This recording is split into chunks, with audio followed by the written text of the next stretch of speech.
So today our lesson is on podcasting. Now, podcasting is a term that is used in many different ways for many different types of things. Podcasting can be a video. Podcasting can just be audio where you just hear the voice. It can be used for advertisement, for education, for lots of different things. Today we're going to talk about a couple of different kinds of podcasting that you can use in your classroom. Now, there are already some podcasts available for you to use that are already produced and available for you. We'll talk about that. And we'll talk about making your own podcast for your students and why you could do that and why you should do that. And then we'll also talk about student podcasting and how your students can create podcasts and what that would look like and what kind of form that would be. So that's our lesson today, podcasting. One source of available podcasts that you may want to use is Khan Academy. Khan Academy has lots of different videos available on lots of different topics, especially in math and science, that you can use to help your students understand what they've learned in class and to take it even farther. One thing that Khan Academy is used for is called Flipping the Classroom, where at night students watch videos and do the learning part of their lessons, and in the classroom they practice. So it's kind of a switch of homework. Instead of practicing at home, they're practicing in the class. And instead of learning in the class, they're learning at home. Khan Academy doesn't have to be used that way. It can be used in many different ways. There are videos on every kind of thing that you can imagine. And all you have to have is a Gmail account in order to get on. You can watch the videos. You can practice with an exercise. So I suggest you go on to Khan Academy, KHAN Academy.org, and look at their videos to see what's available. That's one type of podcasting that you can use that's already made in your classroom. Another place for readily made podcasts is YouTube. Also, TeacherTube. Now this is Mr. Zoller's video podcast, which I happen to love Mr. Zoller. He has a series of social studies podcasts about the colonies that I used in my classroom. My students love watching him. They picked up on some of his mannerisms and some of his sayings, and they were always excited to see if he was going to say it again. So I'm going to play just a little bit of it for you to see.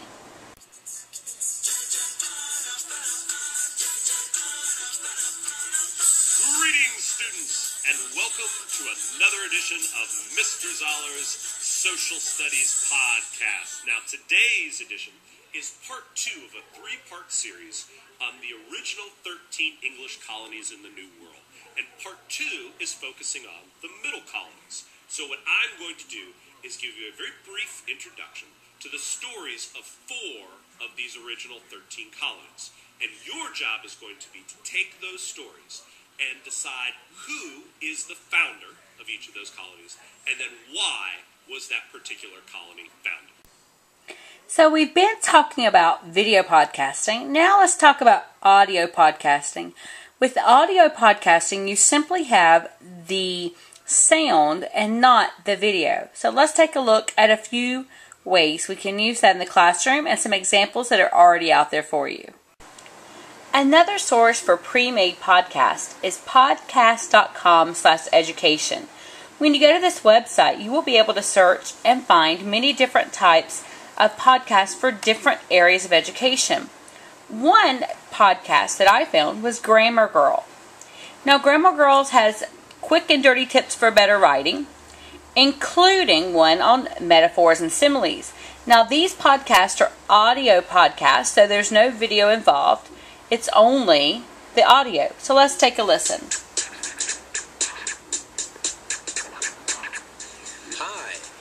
This is Steve Robbins, host of the Get It Done Guys, quick and dirty tips to work less and do more. Grammar Girl is working on her book this week, and since I do a lot of public speaking, she asked me to talk about how to use similes and metaphors to spice up your speaking and writing. Let's say you want to make your own podcast. Well, one way you can do that for audio podcasting is by downloading Audacity. Do a search online for Audacity for free recording software, and you will come to their homepage that you can download for free their program. Follow the directions. It's pretty easy to do. When you download Audacity, it puts an icon on your desktop that when you open it, you come to the recording area. And this is what it looks like. It's pretty easy to use, and it comes with a lot of help tools if you don't understand what to do. To record, you hit on the red button. To play, you hit the green. To pause, you hit the blue. To stop, you hit the square. You can go forward and go back, but it only takes you to the beginning and the end, so it's kind of hard to, you don't get to go exactly where you want through any of the buttons. You have to drag along the bottom down here to get to where you want. So let's record something really quick.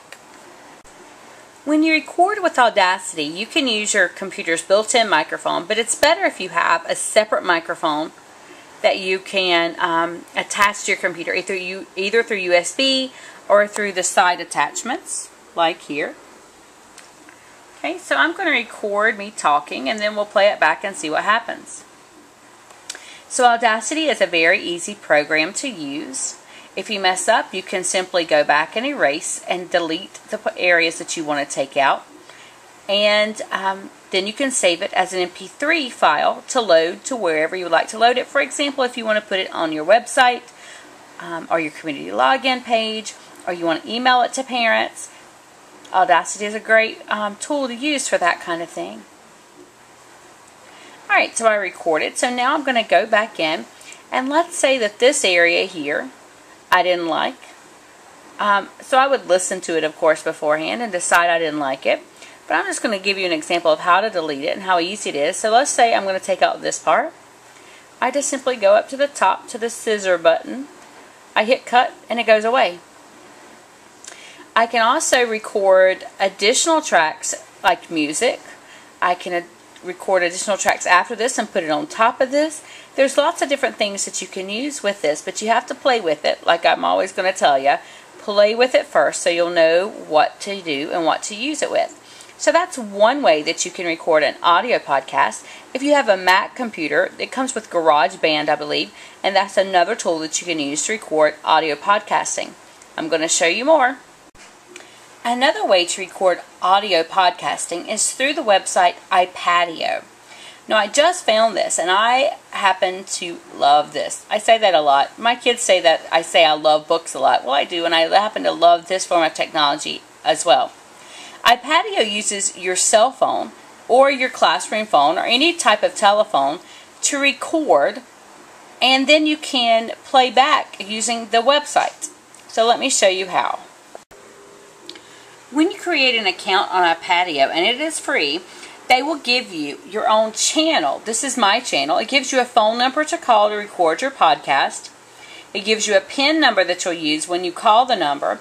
It also tells you your registered phone number. You can register a lot of different phone numbers to this program, and it also gives you your home page so you'll know where your recordings are. After you finish your recording on iPadio, it will give you a link, a URL link, to where you can go and listen to the recording. You can also publish that link on an email or on a website, anywhere you would like to publish it for other people to go and look at what you have recorded and listen to it. Another thing that it does with iPadio is after you have recorded, it will translate everything that you said. It will write it down so you can see what was said. Now, this is helpful for me when I have my students read with iPadio. I've been working with a few students on their fluency reading and with their pronunciation and with using emotion in reading and slowing down in their reading. So I've had them reading Fancy Nancy books, and then they'll come to school and they'll read it to my cell phone, which they think is a lot of fun because they get to use my cell phone.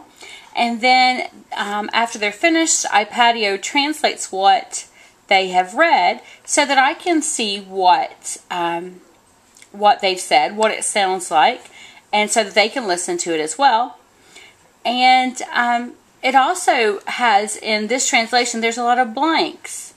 And that's where the student starts mumbling and doesn't pronounce their words clearly, so we can't understand them. So that's helpful to show the students so they can see where they're losing their focus maybe, or where they maybe they don't know the words as well, and so they need a little extra help. So iPadio is very useful for classroom use. You can use it as a teacher to make announcements. You record the announcement, you post the URL code and let students go on and listen to it at home, so you can give them instruction while they're at home so they can understand whatever it is that you're assigning them to do. You're doing a new math game, you're doing a new social studies topic, so you record and talk about what it is that they should know and what they need to understand, so that when they get home, if they've forgotten what they're supposed to do, they can go and listen to it and then remind themselves what they're supposed to do. So this is just another use of podcasting.